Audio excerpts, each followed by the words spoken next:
Bonjour à tous, merci d'être avec nous aujourd'hui pour une nouvelle masterclass de Laurent Delmas sur le film Peau d'âne de Jacques Demy. Laurent Delmas, vous êtes critique cinéma, vous êtes aussi producteur d'émissions sur France Inter, vous êtes directeur de l'ouvrage L'histoire du cinéma chez Larousse et encore chez Larousse, vous venez de signer un nouveau livre qui s'appelle Depardieu hors norme. Nous sommes ravis de vous avoir avec nous et nous vous laissons la parole. Bonjour Aurélie, je suis ravi aussi d'être là, d'autant plus que c'est pour parler d'un film que j'aime énormément, qui est effectivement Peau d'âne de Jacques Demy. Et au fond, c'est bien d'en parler en 2020 parce que c'est un anniversaire. Il faut d'abord dire bon anniversaire Peau d'âne. Le film a 50 ans, tout juste. Il a été tourné en juin 1970 et les spectateurs de l'époque l'ont découvert le 16 décembre 1970. C'est la date officielle, le jour de sa sortie sur les écrans français. C'est évidemment pas un hasard s'il est sorti quelques jours avant Noël. C'est un conte de fées pour enfants, mais pas que, on va le voir. Mais en tous les cas, ça fait partie évidemment des grands classiques de la littérature française de contes de fées. Alors le film a 50 ans, 1970.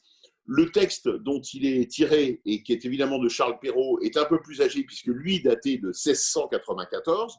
Mais effectivement, c'est un texte qu'on ne cesse de lire, de relire, de raconter, de re-raconter, et de mesurer à la fois la profondeur, la diversité, la complexité, la richesse, tout ce qui a d'ailleurs profondément motivé Jacques Demy en cette année 1970, mais en fait avant aussi, pour l'adapter en se disant que oui, il y avait là vraiment de la matière, comme on dit, et de la matière extrêmement riche, voire paradoxale, complexe, et qui pouvait d'ailleurs agréger un grand nombre de publics.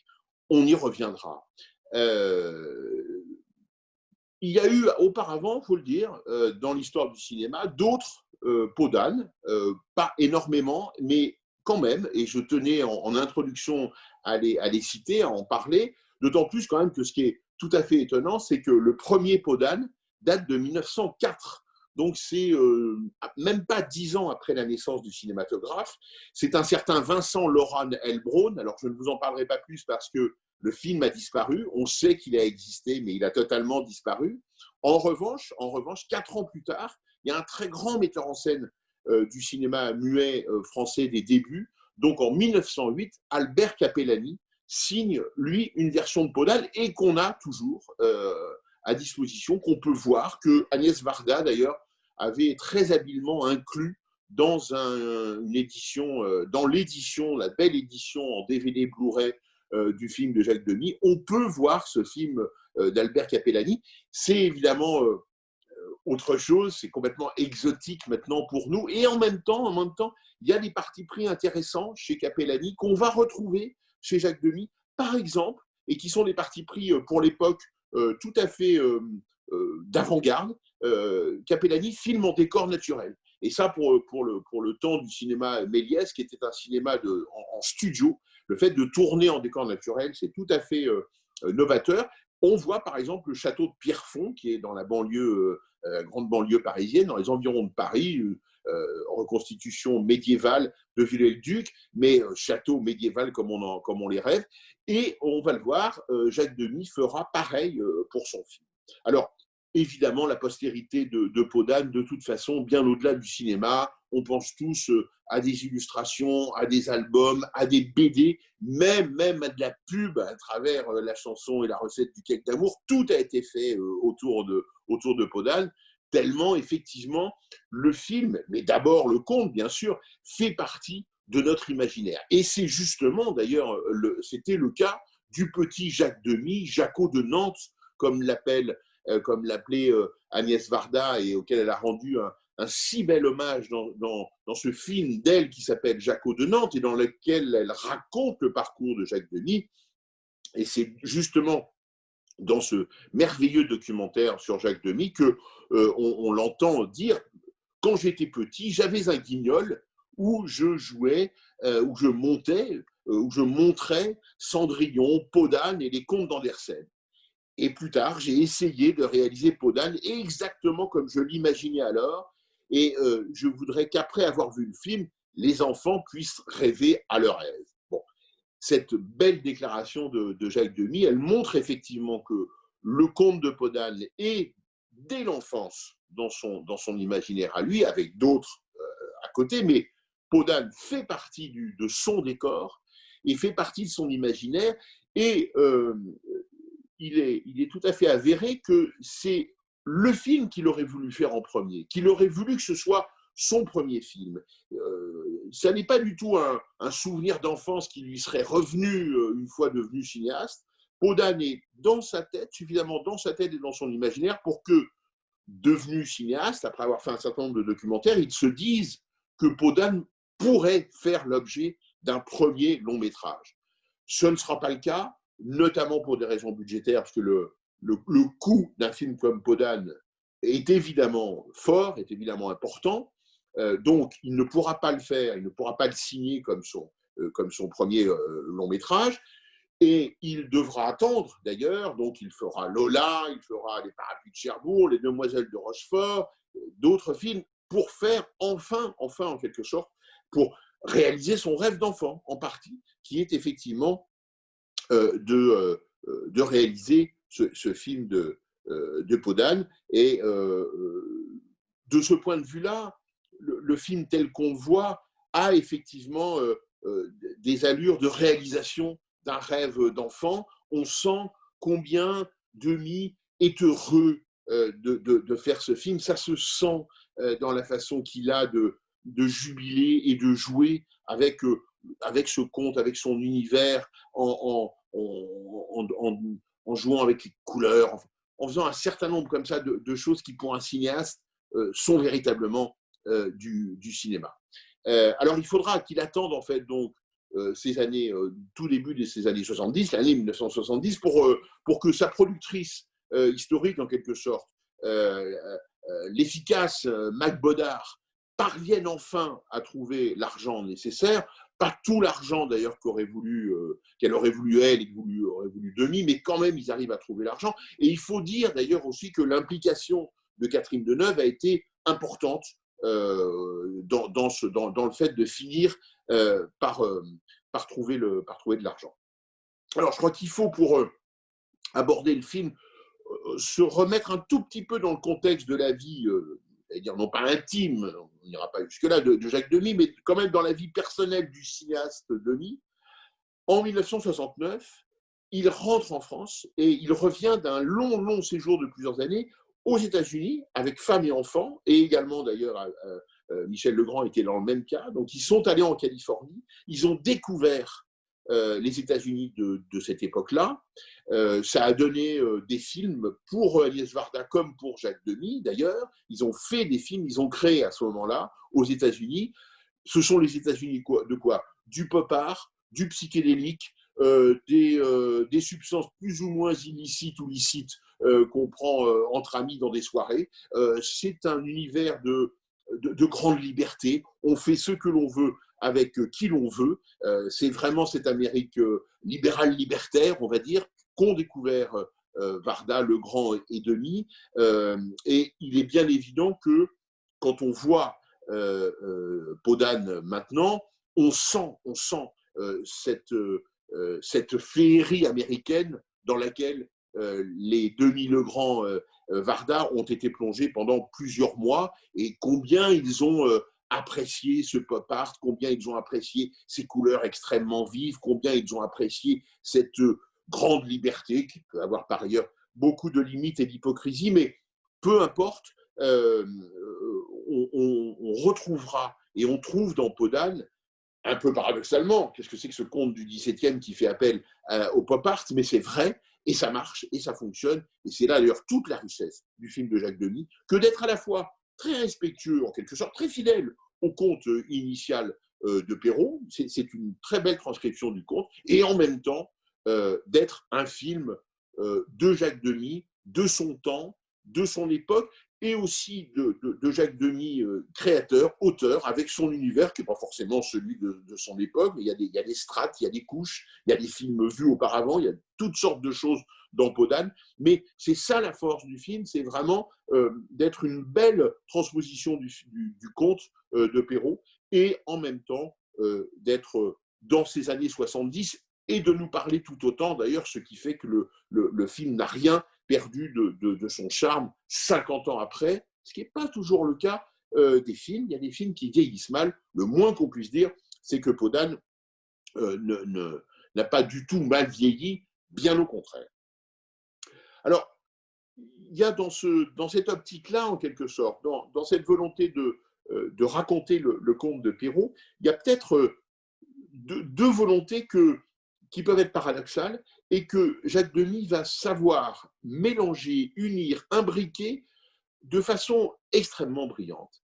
Il y a d'un côté la volonté de faire une vraie féerie, de faire un vrai film magique, avec des effets, avec du merveilleux, avec des ralentis, des choses extrêmement poétiques qui n'appartiennent pas à la réalité, qui n'appartiennent pas au réel, qui sont vraiment de l'ordre du conte et qui font de nous des spectateurs émerveillés en voyant le film. Et ça, c'est aussi, il faut le dire, un tribut que paye, mais avec joie, avec bonheur, Jacques Demy à Disney.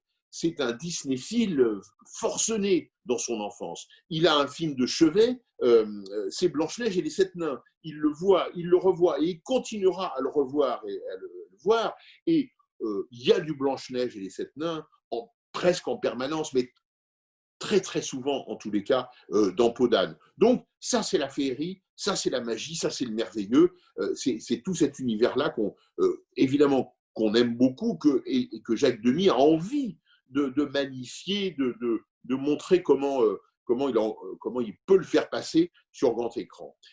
Et en même temps, il y a, et une fois de plus, Demy tient les deux bouts de la corde, il y a la volonté de faire un film prosaïque, réaliste, avec même des objets du présent et de l'ultra-présent, un téléphone, un hélicoptère, qui n'ont rien à voir avec ce qu'on voit par ailleurs dans le film, et aussi des sentiments très prosaïques, et aussi des choses tout à fait naturelles. Donc il y a un formidable mélange du très féerique, et du très prosaïque.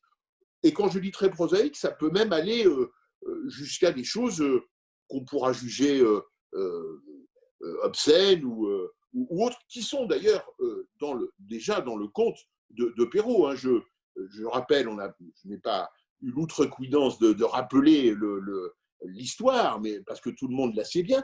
Mais enfin, il faut toujours se rappeler que c'est l'histoire d'un âne qui chie de l'or. Il n'y a pas d'autre façon de le dire, qui fait d'un crottin une fortune permanente pour le royaume de Jean Marais. Donc ça, si ce n'est pas à la fois merveilleux et complètement prosaïque, voire un peu plus encore, de l'ordre du stade anal pour les enfants, c'est ça aussi. Ça, c'est dans Perrault. Mais alors, pour le coup, Demy, il va franchement et prend acte de cette dimension-là du conte de Perrault et il va l'inscrire en quelque sorte dans d'autres réminiscences, dans d'autres choses qui seront présentes dans le film. Alors, du coup, le Podane, c'est une incroyable machine à recycler, au bon sens du terme, des tas d'univers, des tas de choses qui ont déjà existé, qui existent dans la tête de Jacques Demy. On en a déjà donné un certain nombre. Le pop art, l'Amérique libertaire des années 70, Disney, bien évidemment, l'univers des contes de fées, des contes pour enfants. Et il faut citer, bien sûr, Gustave Doré, dont les grandes et très, très belles gravures ont illustré merveilleusement des éditions entières de contes pour enfants. Qui sont, vous savez, ces grandes gravures noir et blanc, hyper romantiques. Là, vraiment, on est dans la vision pas forcément la plus heureuse du conte pour enfants, mais en tous les cas esthétiquement sublime, très travaillée, avec pas de couleur, mais donc des noirs et blancs, mais des noirs et blancs extrêmement travaillés. Et puis, on est à la fois aussi, on le disait, chez Disney, on est chez Prévert, Jacques Prévert, on va y revenir longuement, chez Cocteau, la fée telle que elle est vue par Jacques Demy, puisqu'il n'y a pas de conte, évidemment, sans fée. Et il y a une fée, c'est la fée des Lilas, qui est merveilleusement jouée par Delphine Seyrig. Pour Jacques Demy, l'inspiratrice, c'est Jean Harlow. Jean Harlow dans un conte pour le XVIIe siècle, c'est extraordinaire en même temps. Jean Harlow, c'est la blonde platine, c'est la croqueuse de diamants et d'hommes, etc. Voilà, donc c'est une façon, effectivement, pour Jacques Demy, d'alimenter sa machine à rêve, de faire en sorte qu'il soit dans la proximité avec Charles Perrault, mais aussi dans la proximité avec son propre univers, dans la proximité avec l'univers des spectateurs au moment où le film est tourné. Bref, il fait une fois de plus de son film une merveilleuse usine à rêve telle que devrait être, en tous les cas, ce film qui s'adresse, comme le disait, comme il le veut, comme il le souhaite, qui s'adresse à tout le monde. Quand on s'adresse à tout le monde, évidemment, il faut faire feu en quelque sorte de tout bois et on peut aller de Disney à Jean Harlow. Et puis, effectivement, il y a la référence quasi permanente, la référence en hommage à Jean Cocteau, l'écrivain, le poète, dont d'ailleurs Jacques Demy a adapté un texte dès son entrée en cinéma, Le Bel Indifférent. Donc, c'est dire si l'univers, si la poésie, si les textes de Cocteau sont présents chez Jacques Demy. Et évidemment, on ne peut pas regarder le Podane sans penser à un film de Cocteau. Et quel film? La Belle et la Bête. Comme par hasard, c'est l'adaptation d'un conte. C'est pas du Perrault, mais c'est du Jeanne-Marie, le prince de Beaumont. C'est un univers tout à fait proche. Il y a, et du coup, c'est pas innocent évidemment, Jacques Demy va faire appel à Jean Marais, qui est la bête dans La Belle et la Bête. C'est Jean Marais qui va jouer le rôle essentiel du roi, père de Podane, donc père de Catherine Deneuve dans le film, et Jean Marais, très proche de Cocteau, qui est dans son cinéma, qui est dans son univers, va faire en quelque sorte le lien. Et il y a une sorte de continuum comme ça. Il est vraiment pas innocent de demander à Jean Marais d'incarner un nouveau personnage dans un nouveau conte. Et puis, il y a énormément de références, le feuillage, les vieilles pierres du château, les serviteurs mystérieux. Bref, il y a de La Belle et de la Bête et du Cocteau à tous les étages, presque, pourrait-on dire, de ce film. C'est une référence permanente, c'est une référence assumée, bien évidemment. Le film est un hommage, on y entend des vers de Jean Cocteau, ce qu'on ne devrait évidemment pas entendre dans ces châteaux médiévaux du XVIIe siècle, mais peu importe, on entend du Cocteau parce que il correspond bien à ce que veut dire et à ce que a envie de faire passer Jacques Demy.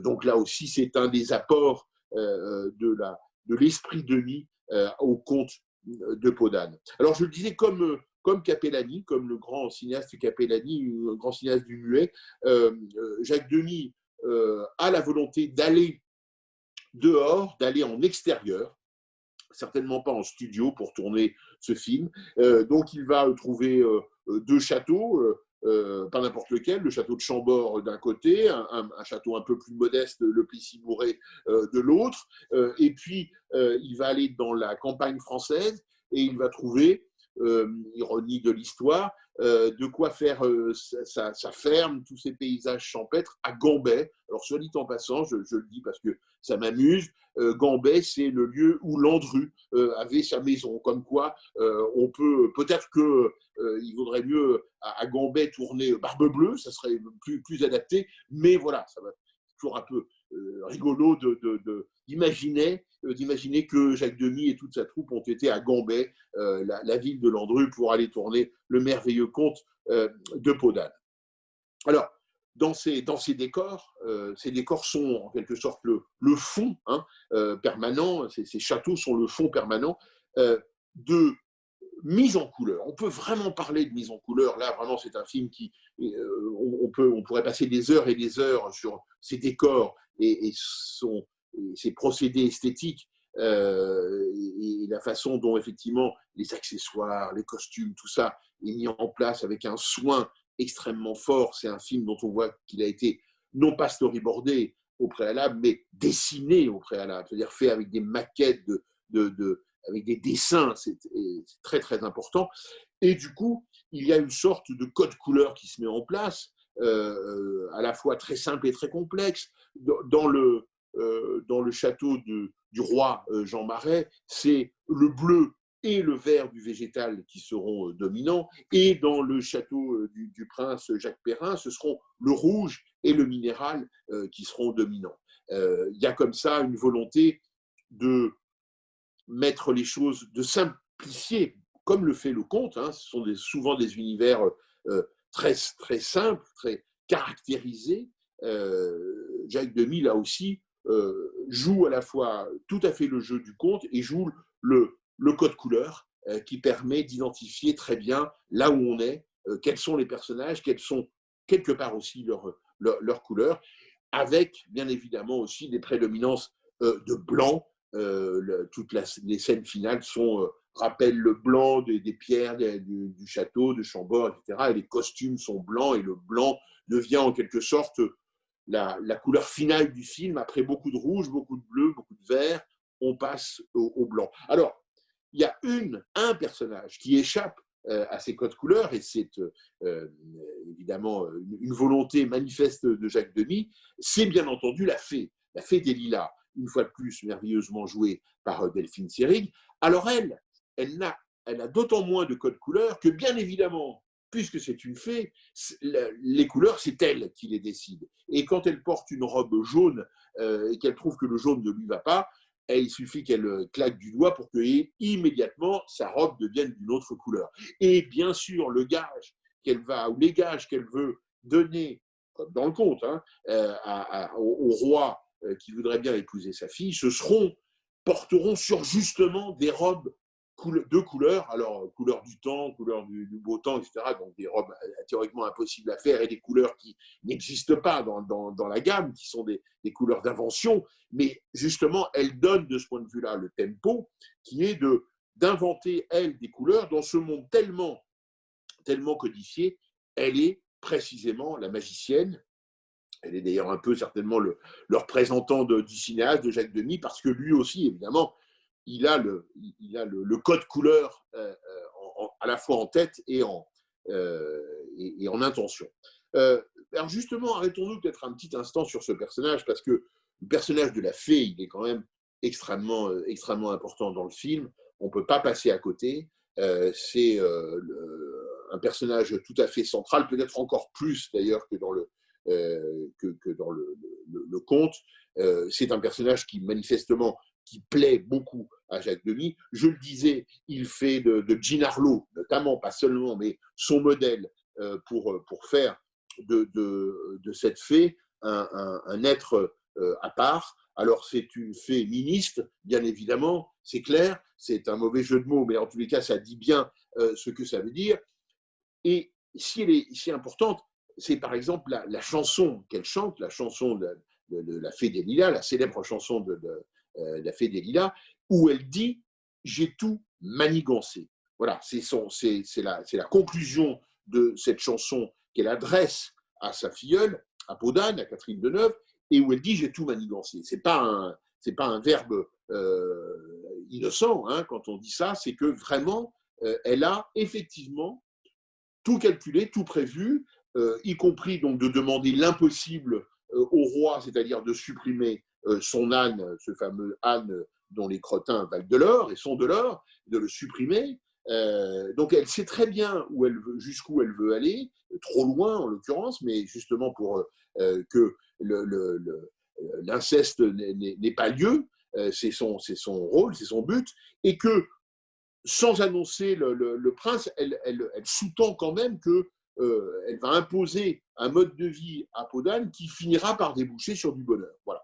Donc, elle manigance tout, elle est au centre de tout, et au fond, on peut d'ailleurs dire que, sans solliciter abusivement le film, les femmes dans ce film sont des stratèges, et qu'elles ont effectivement un rôle qui va au-delà d'un simple rôle de convenance.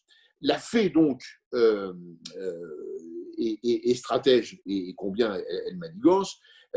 Podane, quelque part, manipule son futur prince, avec notamment l'histoire de cette bague qu'elle met dans un gâteau.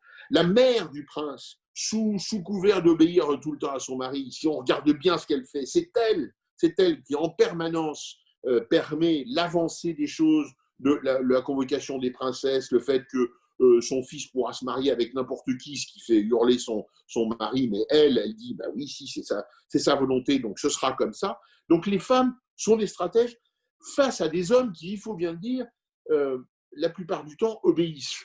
Le roi finit par quelque part, obéit à sa fille plusieurs fois. On l'a vu, l'autre roi, le père du prince, obéit sans cesse à sa femme. Et le prince obéit quelque part à Podane. Alors on est comme ça, comme chez Truffaut, comme c'est chez l'ami Truffaut, hein, parce que Jacques Demy et François Truffaut étaient des amis et leurs univers sont souvent proches. Comme chez Truffaut, c'est véritablement les femmes qui mènent la danse dans Podane. Ça, je crois qu'il faut y insister parce que on pourrait penser que son statut de comte du XVIIe, etc., gère des codes, non plus couleurs, mais des codes comportementaux assez classiques. Ce n'est pas le cas. C'est beaucoup plus complexe que ça. Et il y a en tous les cas un indice qui le laisse fortement penser. On a jusqu'à présent évoqué l'idée, mais un peu souterrainement, que c'était, alors ce qu'il faut dire d'abord ou aussi, peu importe, mais que l'inceste, le thème de l'inceste, traverse tout le film.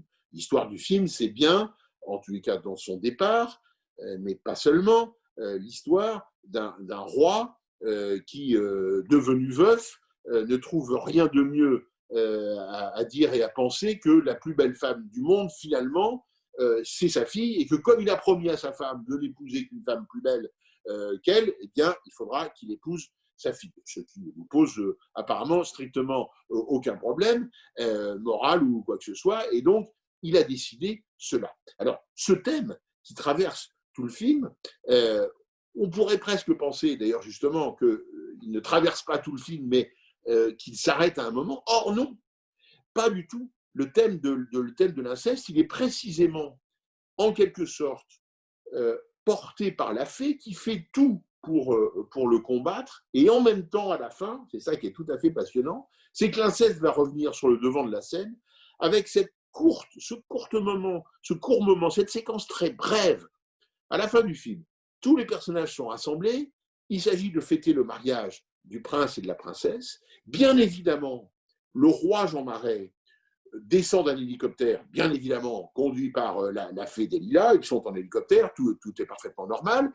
Ils vont vers les enfants qui sont réunis pour se marier. Il y a aussi les parents du prince. Quand elle passe devant la princesse Catherine Deneuve, Delphine Seyrig, sa marraine, lui dit « Rassurez-vous, tout est arrangé, je me marie avec votre père. » Et à ce moment-là, mais il faut regarder, hein, il faut bien regarder. À ce moment-là, la princesse est à la fois interloquée et déçue.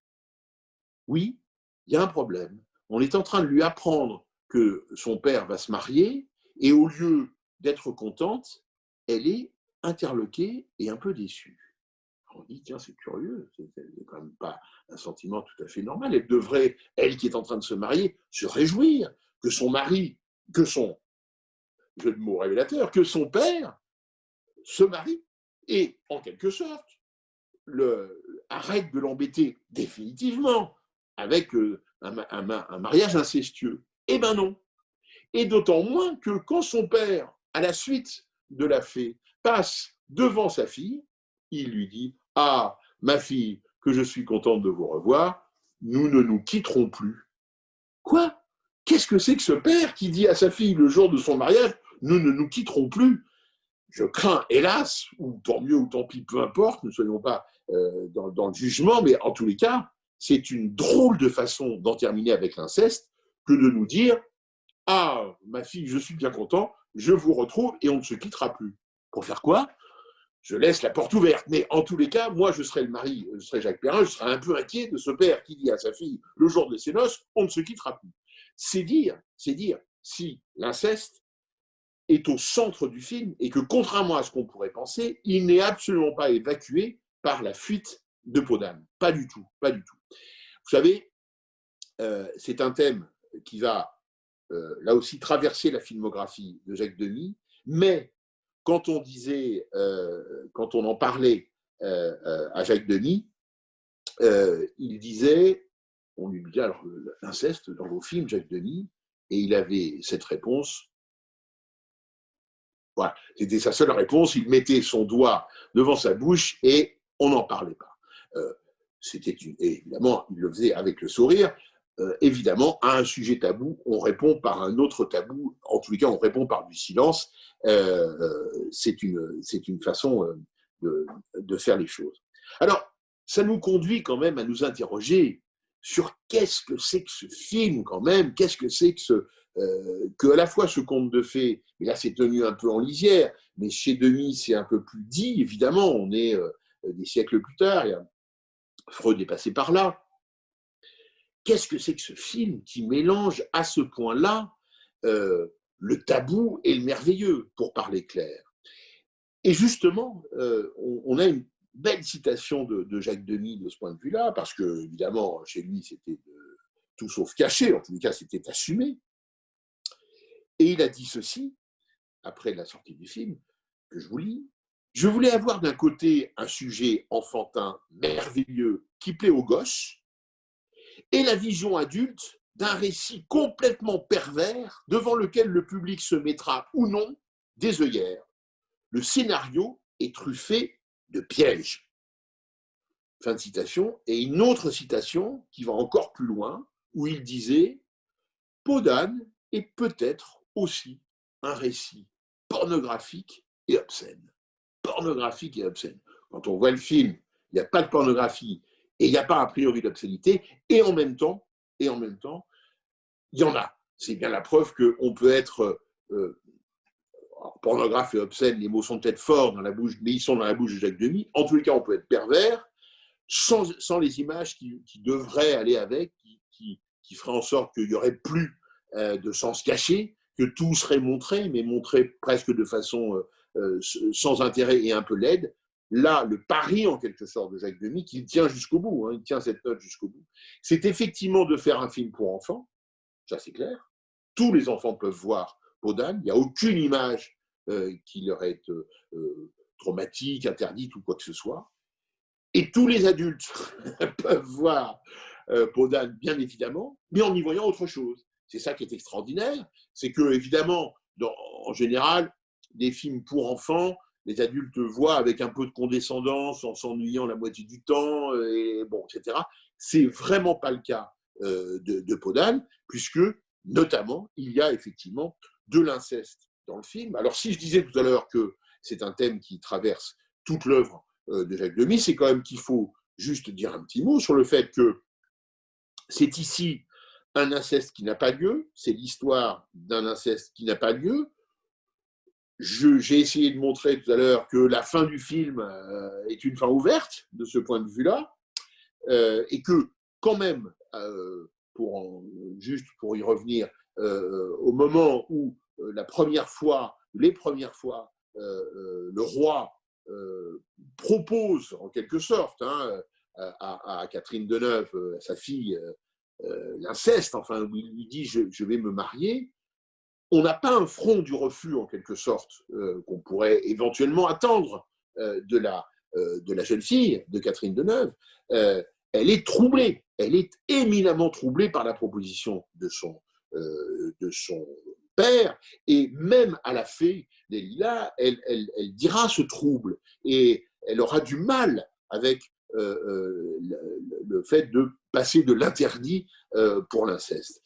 En tous les cas, du côté de Jacques Demy, il faut noter quand même que ce thème, dans son ultime film, 3 places pour le 26, ce thème sera définitivement traité, puisque 3 places pour le 26, on l'oublie parfois un petit peu, c'est juste l'histoire, si on regarde bien et si on lit bien le film tel qu'il est, c'est l'histoire d'Yves Montand qui a eu, bien des années auparavant, une relation amoureuse affective et sexuelle avec Françoise Fabian. Il revient à Marseille bien des années plus tard, il est devenu une star. Il se fait draguer, vraiment on peut le dire comme ça, par Mathilde Amet, qui est une jeune et accorte jeune fille, vendeuse dans une parfumerie. Et on découvrira que cette jeune fille, c'est sa fille. Et Montand finit par coucher avec sa fille. Voilà. Ça, c'est donné comme ça, dans 3 places, pour le 26. C'est en quelque sorte l'aboutissement de Peau d'âne, la concrétisation du tabou tel qu'il est montré dans Peau d'âne.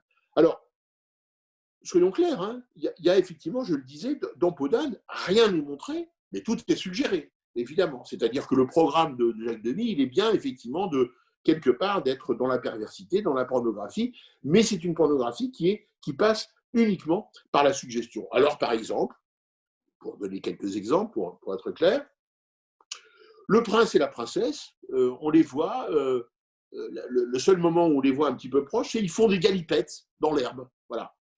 Et ils chantent qu'ils auraient envie d'aller fumer la pipe en cachette.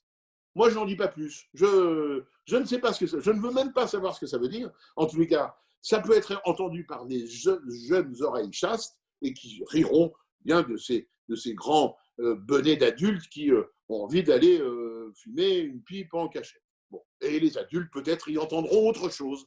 Et il y a certainement autre chose à y entendre vu la malignité de Jacques Demy. Bon.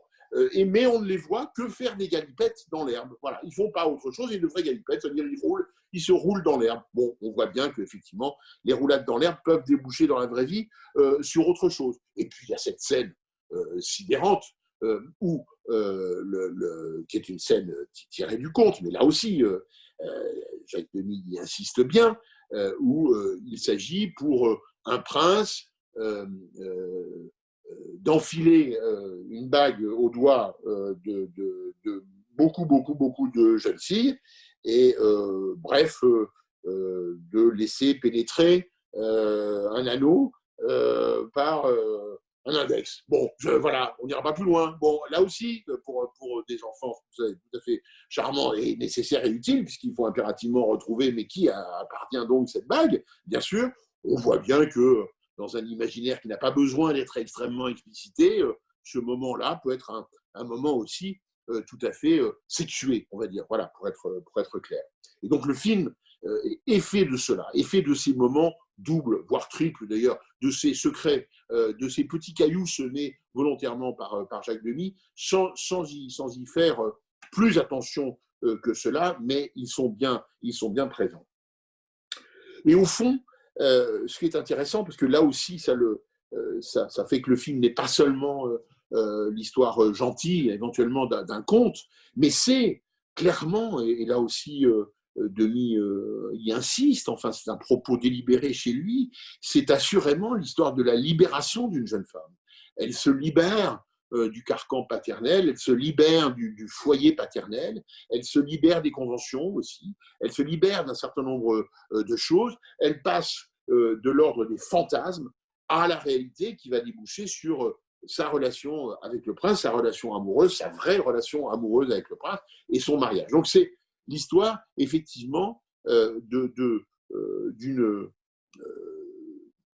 ce qu'on peut appeler une libération, en tout cas d'un mouvement, on va dire, et c'est pas innocent.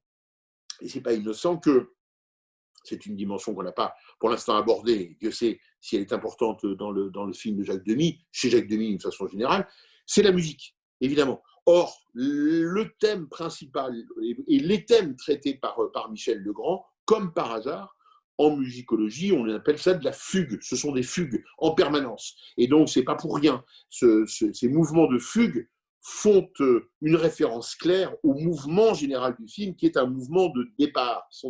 On filme des départs, on filme des personnages qui partent beaucoup. On filme des personnages en mouvement parce que l'héroïne principale, son histoire, c'est de fuir quelque chose et c'est surtout de se libérer. Alors, bien sûr, Peau d'âne n'est pas le film entièrement chanté que sont Les Parapluies de Cherbourg. Il n'est pas le film entièrement enchanté et endancé et joyeux à travers la musique que sont Les Demoiselles de Rochefort. C'est vrai, mais en même temps, la musique y tient une place très importante. et Michel Legrand appelait Jacques Demy son demi-frère, et une fois de plus, le tandem fonctionne à merveille.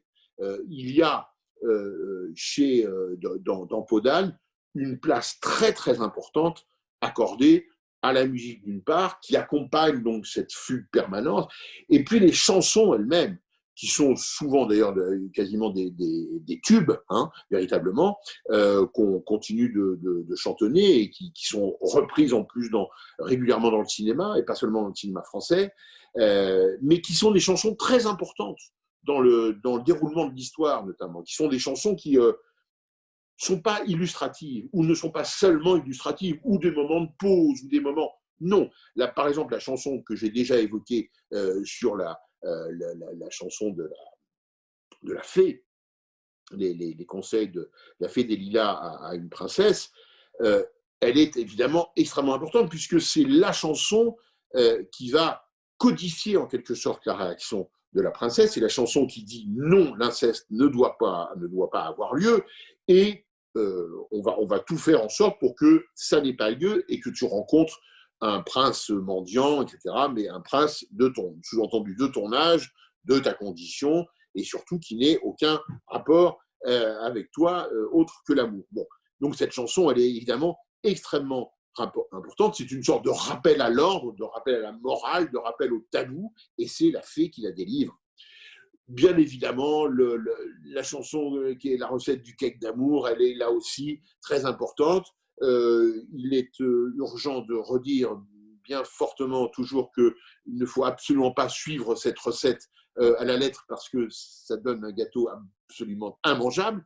Donc il faut pas, c'est une mauvaise recette pâtissière. C'est en revanche une très bonne recette d'amour, surtout parce qu'évidemment, on y glisse une bague, et c'est un moment très très fort du film qui va générer les retrouvailles in fine, ou les trouvailles, ou la rencontre du prince et de la princesse, et en donnant en plus, et c'est là où Demy intervient, parce que la scène, elle existe dans le conte, mais là où il y a un procédé absolument merveilleux de Jacques Demy, c'est que Deneuve se dédouble dans cette scène, et qu'elle est à la fois la princesse et la Souillon, qu'elle est à la fois la princesse qui bat la crème dans sa jatte avec du beurre, et la Souillon qui lui lit la recette. Donc il y a les deux personnages qui cohabitent pour l'unique fois du film, l'une donc en robe couleur du soleil et l'autre dans sa peau d'âne. Et ça, c'est évidemment une scène cinématographique merveilleuse où, là aussi, en quelque sorte, Demy va encore plus loin que le conte, joue en tous les cas avec le conte. Alors, ce thème de la fugue que j'évoquais et qui traverse tout le film, on en a aussi des motifs en disant que le film est certainement un film sur la fuite du temps. C'est un des nombreux champs d'analyse du film qui fait qu'on va bien au-delà la simple illustration du conte de Perrault. La fuite du temps, le vieillissement, avec ce moment assez fugace, sans jeu de mots, où Delphine Seyrig, la fée, s'aperçoit que son pouvoir diminue, et que sa baguette fait moins de miracles et de prodiges qu'auparavant. Et du coup, son explication, c'est de dire la pile faiblit. Bon, donc, évidemment, il n'y a pas que la pile qui faiblit, il y a le temps qui passe, il y a le fait que tout s'érode, tout s'émousse, tout effectivement passe, et que ça, c'est aussi un des thèmes, un des thèmes du film. Alors, j'ai oublié de dire, pardon, que comme dans tous les films précédents et suivants, à part évidemment Yves Montand et Daniel Darieux, les acteurs ne chantent pas. Ce ne sont pas les acteurs qui chantent dans le film. C'est la volonté, il faut toujours le redire parce que ça peut paraître un peu étonnant, c'est la volonté conjuguée de Jacques Demy et de Michel Legrand, qui estiment que les acteurs ne sont pas des chanteurs. Et ça montre bien d'ailleurs la place des chansons et de la musique dans le film. C'est-à-dire, si c'était un peu par-dessus la jambe et s'il y avait une volonté de réalisme, il ferait chanter, entre guillemets, mal ou faux, presque faux, etc., les chanteurs, mais on entendrait leur voix. La volonté de Demy et de Legrand, une fois de plus, qui est présente dans Les Parapluies, comme dans Les Demoiselles et d'autres films, c'est vraiment que les chansons soient parfaitement chantés, du coup, par des chanteurs. Alors, on peut les citer. Hein, c'est Christiane Legrand, la sœur, la propre sœur de Michel, qui chante, qui prend la voix de Delphine Seyrig, enfin qui donne sa voix à Delphine Seyrig. C'est Jacques Revaux pour Jacques Perrin. C'est Anne Germain pour Catherine Deneuve. Alors, juste si je puis me permettre, parce que c'est comme ça, parfois on peut avoir des petits regrets. Moi, à titre personnel, je regrette quand même que Denis Legrand n'ait pas gardé la voix de Delphine Seyrig, la voix si particulière, cette espèce de tonalité incroyable, on ne sait pas d'où elle vient, cette voix de Delphine Seyrig. Et c'est d'autant plus dommage qu'ils nous ont en plus appâtés parce que, mais en même temps c'est bien, ils ont gardé l'essai qu'avait fait Delphine Seyrig en studio, comme d'ailleurs la chanteuse Isabelle Aubray n'a pas été retenue, pas plus que Delphine Seyrig, mais donc maintenant on a, grâce notamment à Stéphane Le Rouge, on peut entendre la voix de Delphine Seyrig, on peut entendre la chanson de La Fée des Lilas dans la voix de Delphine Seyrig. J'avoue préférer cette version-là, soit dit en passant, mais quoi qu'il en soit, c'était une très très forte volonté du couple Demy-Legrand. Et de même qu'il y a un vrai plaisir, comme toujours chez Jacques Demy, dans le casting. On a déjà largement parlé de Seyrig, bien entendu de Catherine Deneuve, de Jacques Perrin, mais le père du prince et le père et la mère du prince qui sont joués par un couple de cinéma formidable, Fernand Ledoux et Micheline Prel, mais Pierre Rep, qui était un acteur comique de l'époque et dont la particularité est de se tromper dans les mots, et ça c'est une drôlerie à un moment du film, c'est l'un des aspects aussi comiques du film, mais il y en a bien sûr tout le temps, il y a des choses très très légères dans cette histoire qui pourrait être très très lourde, il y a de la légèreté en permanence et il y a de la volonté, et légèreté aussi de croiser un certain Michel Colucci, futur Coluche, dans le rôle d'un valet de ferme qui tombe à la renverse. Voilà, le clown Coluche est presque né avec le film Podane. Alors, tous ces éléments-là, et on en revient presque un peu à ce que je pouvais dire au début, c'est-à-dire, finalement, on peut se poser la question, mais à qui donc s'adresse Jacques Demy? À qui donc, avec cet objet filmique non identifiable, non identifié presque, à qui s'adresse-t-il au fond? Est-ce que ce sont les enfants? Est-ce que ce sont les parents? Bon, j'ai déjà presque répondu à cette question, mais il faut un peu la creuser.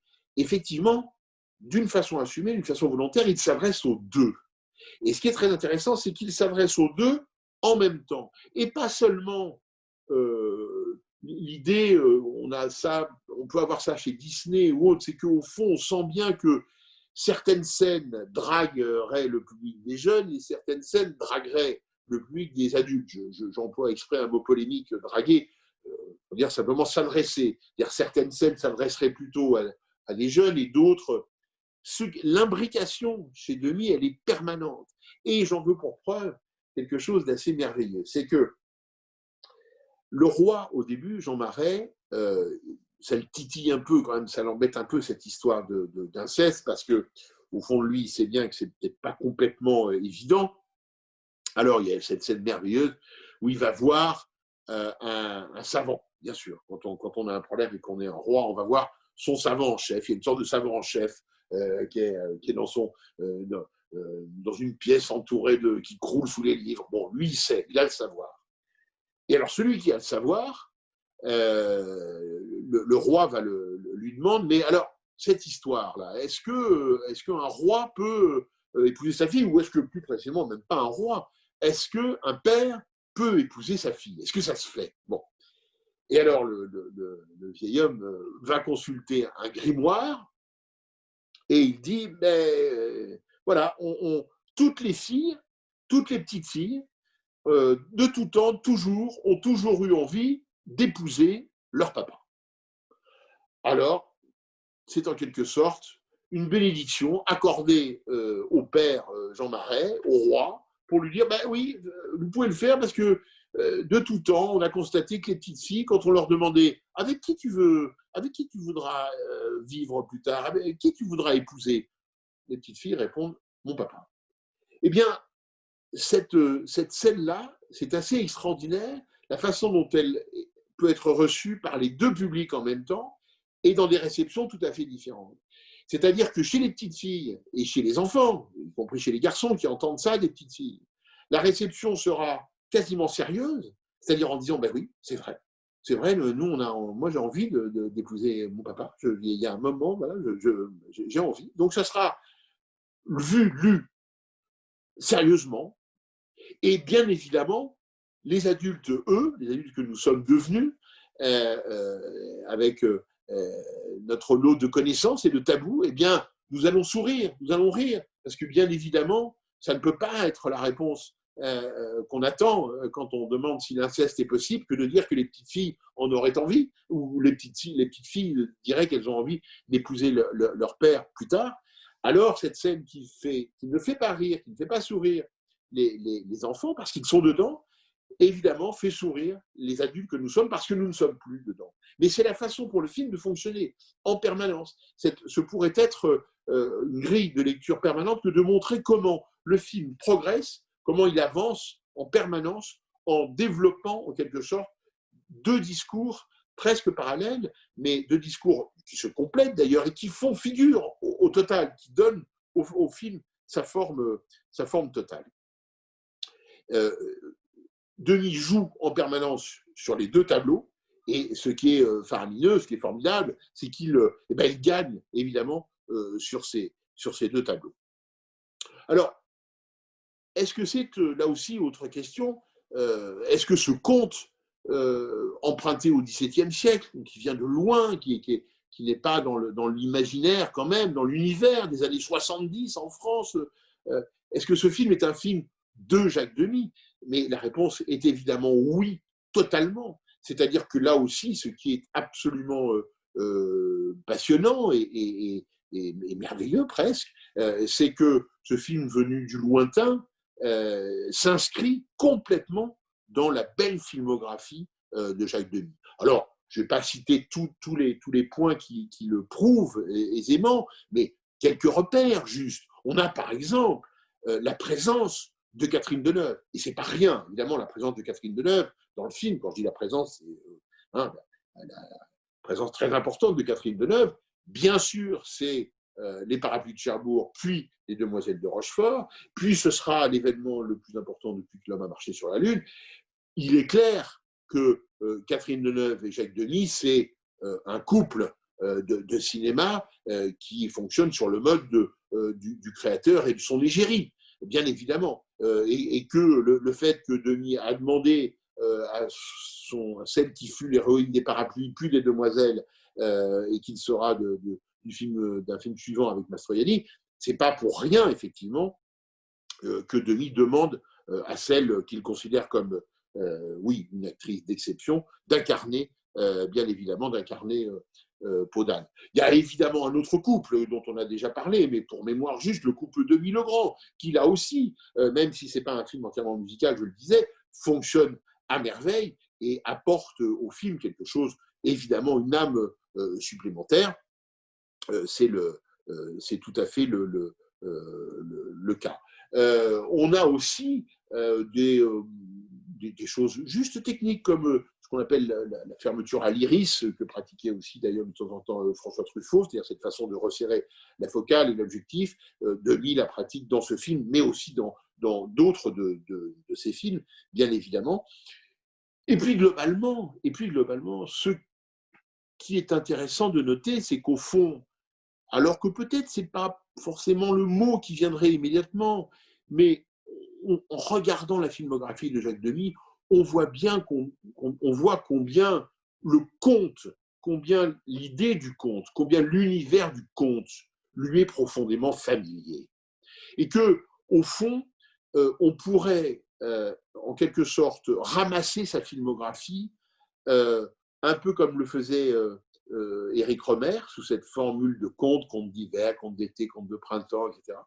La filmographie de Jacques Demy pourrait l'être aussi avec peut-être des contes cruels, les Parapluies de Cherbourg, des contes roses, les Demoiselles de Rochefort, des contes classiques, Peau d'Âne, et puis le suivant qui sera le joueur de flûte, le film suivant est aussi un conte. Mais voilà, il est possible que le mot de conte ne vienne pas forcément tout de suite, et pourtant, Demy est un conteur, incontestablement, quelqu'un qui aime raconter des histoires, comme il aimait raconter petit des histoires derrière son petit châtelet, en train de manipuler ses marionnettes, comme on le voit dans Jaco de Nantes, remis par Agnès Varda, rejoué par Agnès Varda.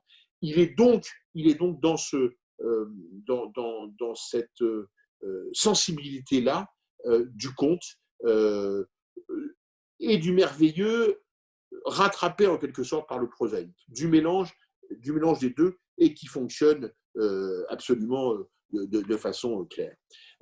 Voilà en quoi le film de Jacques Demy continue, et je pense continuera à la fois d'interpeller d'ailleurs, peut-être de malmener les spectateurs, mais c'est très bien, c'est très très bien de ne pas être juste dans quelque chose. C'est pas un bonbon rose, Podane, c'est beaucoup plus complexe que ça. Il y a presque de la dragée au poivre dans Podane. C'est comme ça aussi qu'il faut le prendre et qu'il faut le regarder. Et s'il dure, c'est précisément parce qu'il a à minima cette dualité de sensations dans la bouche. Mais quand je dis à minima, c'est parce que je pense qu'il y a bien d'autres parfums que le sucré et le poivré. Il y a bien d'autres choses qui explosent dans le regard du spectateur quand il voit Podane. Et au fond, bah, c'est pas mal parce que ça rejoint le conte en lui-même. Et je ne peux pas résister au plaisir de vous lire avec une moins belle voix que celle du narrateur dans le film, mais je ne peux pas m'empêcher de vous relire les 3 dernières phrases, qui sont les 3 dernières phrases du conte et les 3 dernières phrases du film, parce qu'elles donnent justement cette espèce de volonté d'être dans une continuité et dans une pérennité et dans une sorte d'universalité. Le conte de Podane est difficile à croire. Mais tant que dans le monde, on aura des enfants, des mères et des mères grands, on le gardera en mémoire. Alors on pourrait ajouter, tant qu'il y aura des cinéastes et des spectateurs pour regarder les films de ces cinéastes conteurs comme Jacques Demy, on continuera assurément de continuer de revoir et de revoir ce film-là, bien d'autres également, mais ce film-là peut-être particulièrement, tant effectivement il semble être sorti du passé, du XVIIe siècle, venir à nous et se prolonger bien au-delà de nous. Moi, j'en fais le pari. Voilà en quoi Podane continue de nous parler très, très régulièrement. Merci beaucoup, Laurent. Merci beaucoup. Mais de rien du tout, je suis. On vous voit de moins en moins, le ciel, le soleil s'est couché. Désolé. Bon, j'espère que. Non, mais on vous voit quand même, hein, Laurent. Vous inquiétez pas, on vous voit un petit peu avec le reflet de l'image. C'est l'ombre et les lumières, c'est comme ça. Voilà, c'est l'univers féerique. Voilà, désolé. Non, pas de problème. Je me tourne vers nos 2 invités. Aujourd'hui, nous avons donc Camille et Françoise. Françoise qui est une cinéphile adhérente, très assidue des salles de cinéma, et Camille, étudiante en cinéma. Camille, rappelez-nous, vous êtes étudiante en cinéma d'ailleurs. Cette année, je ne suis plus en études, je fais une mission service civique. Ah oui, très bien. Donc, mais je viens de passer ma licence à Paris 3 l'année dernière, là, voilà. Ah oui, très bien, c'est ça. Et donc, est-ce qu'une de vous a des questions pour Laurent Delmas ? Je voulais juste savoir, concernant l'ensemble des acteurs, est-ce que tout le monde était partant pour faire ce film? Est-ce que tout le monde a dit OK tout de suite? Sachant qu'il y avait quand même, il a dû leur dire qu'il y avait quand même des parties musicales. Ah oui, vous insistez là-dessus. D'accord. Non, je croyais que c'était le côté éventuellement un peu sulfureux. Non, ça je crois pas. Non, pas du tout. Non, le côté musical, c'est-à-dire le contrat à l'époque alors était clair parce que comme les Demoiselles de Rochefort et les Parapluies de Cherbourg étaient déjà passés par là, les acteurs de ce point de vue-là savaient que Demy et Legrand ils ne chanteraient pas, mais qu'il fallait néanmoins accepter cet exercice un petit peu particulier de dire, hein, parce que ils disent évidemment les paroles des chansons, hein, les acteurs. Et il faut le dire dans le rythme de la chanson. Donc c'est quand même un exercice très très particulier, vous avez raison, qui peut-être en a-t-il rebuté un certain nombre, ça je l'ignore. Ce qu'il y a de sûr, c'est que j'ai tendance à penser qu'au regard de la notoriété de Jacques Demy, au regard de la singularité de son univers, de la beauté de son univers, je pense que personne n'a refusé, honnêtement. Et que le contrat était clair, le contrat était posé sur la table depuis les premiers grands films de Demy, et qu'au fond, bon, même s'il y avait, alors, pour le coup, par exemple, on sait que Catherine Deneuve regrettait de ne pas pouvoir chanter. Et d'ailleurs, elle a prouvé par la suite qu'elle aimait chanter dans les films et au cinéma. Pas seulement, elle a même fait un album avec Gainsbourg, mais après, elle a chanté dans des films à plusieurs reprises, chez Ozon et chez d'autres, et pour d'autres films, chez Téchiné, etc. Mais ça ne lui a pas posé suffisamment de problèmes pour qu'elle refuse, bien évidemment. Voilà. Alors elle, c'était plutôt de ce côté-là. J'ignore si certains ont décliné en quelque sorte le casting sur cette raison-là, qu'il faudrait, soit parce qu'on ne voulait pas de leur voix chanter et qu'on pouvait s'en trouver offusqué, soit qu'il fallait faire cet exercice très, très, très, très, très particulier de chanter tout en sachant que ce ne serait pas votre voix qui serait finalement qu'on entendrait dans les salles de cinéma. Voilà, je ne peux pas vous répondre plus sur, effectivement, est-ce qu'il y a eu des cas, ça je ne sais pas, je ne le sais pas. Merci. Merci à vous. Merci beaucoup. Donc, si on n'a plus de questions, eh bien, je vous remercie. Merci beaucoup, Laurent, vraiment, de vous rendre disponible pour ces masterclass de Cannes Cinéma. C'est vraiment un plaisir de vous avoir avec nous. C'est toujours un plaisir. Désolé que le soleil nous ait quittés en temps.